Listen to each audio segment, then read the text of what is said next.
Buenos dias from St Jordi. This is the Rorschach Spain update from the 21st of March 2024. Quick summary of what's going down in Spain. Thursday the 14th, the Spanish Congress passed an amnesty law to aid Catalan nationalists facing legal action for separatist activities. We've been reporting on this forever. Ruling got 178 votes in favor out of a 350-seat chamber. The law aims to pardon pending legal actions related to Catalonia's 217 bid for independence. Recall that Catalan nationalists had rejected the law at first. The revised law provides stronger guarantees than those initially proposed by the government and restricts protection to crimes that the EU classifies as terrorism.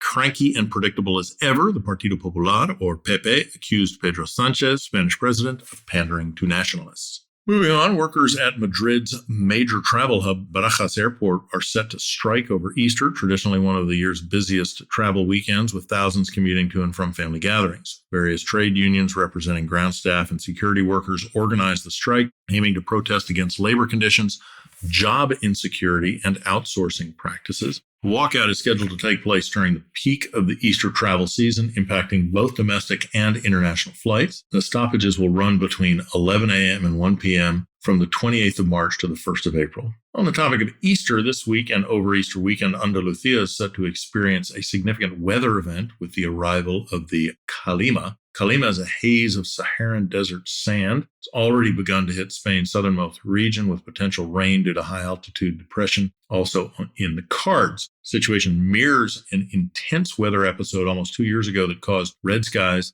and poor air quality. The region will also see higher than normal temperatures with around 30 degrees Celsius or 86 degrees Fahrenheit. The Basque Nationalist Party, or PNV, has proposed a legal change to allow the eviction of squatters within 48 hours. The proposal seeks to address an issue that has become increasingly problematic across Spain. The PNV argues that current laws are ineffective in dealing with squatting and that immediate action is necessary to protect property rights and public safety. The amendment seeks to modify Spain's Criminal Procedure Act and expedite the eviction process, providing relief to property owners and deterring illegal occupiers. Some critics have expressed concerns over potential violations of squatters' rights and advocate for more comprehensive solutions to addressing housing issues, but the PNV argues something needed to be done pronto.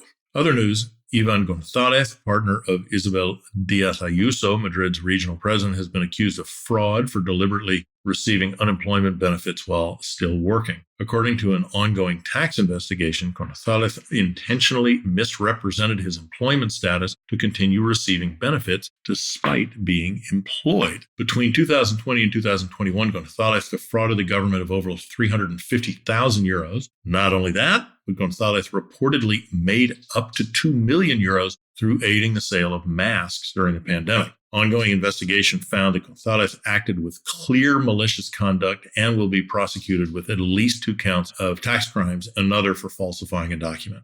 Meanwhile, the Spanish government failed to pass a new budget last week, resulting in the extension of the previous 2021 budget legislation. This extension means that spending the investment plans for the autonomous communities remain unchanged, with no new initiatives or increases in funding, affecting those states with lower resources or budgets in general. However, debt repayment conditions for regional governments have been frozen, which could provide some relief amid economic challenges. Lack of a new budget reflects political gridlock and underscores the difficulties in reaching a consensus among different parties in the Spanish government. This week, protesters in Catalonia have blocked access to prison facilities, demanding better working conditions and increased safety measures. The penitentiary staff unions organized the demonstrations to draw attention to overcrowding, staff shortages, and rising violence within the prison system. Protests took place between Friday the 15th and Monday the 18th, and the Catalan authorities increased police presence following higher tensions within the demonstration groups. They coincide with ongoing negotiations between the unions and government to improve conditions for prison workers and enhance security measures in Spanish jails.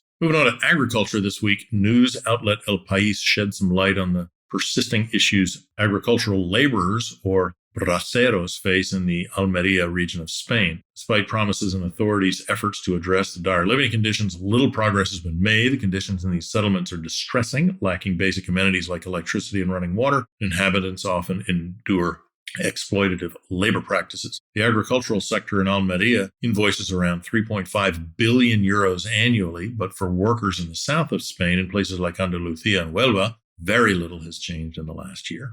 Still in the South, on Friday the 15th, the Andalus regional government decided to allow hotels to fill their swimming pools amid drought conditions. While permitting hotels to operate under strict guidelines, the government simultaneously prohibited private individuals and community pools from filling up their swimming pools. The measure aims to balance the needs of the tourism sector with water conservation efforts. Following this decision, debate and criticism erupted, with some questions about the fairness of the policy and the priority it gives to tourism over well-being of Spanish residents.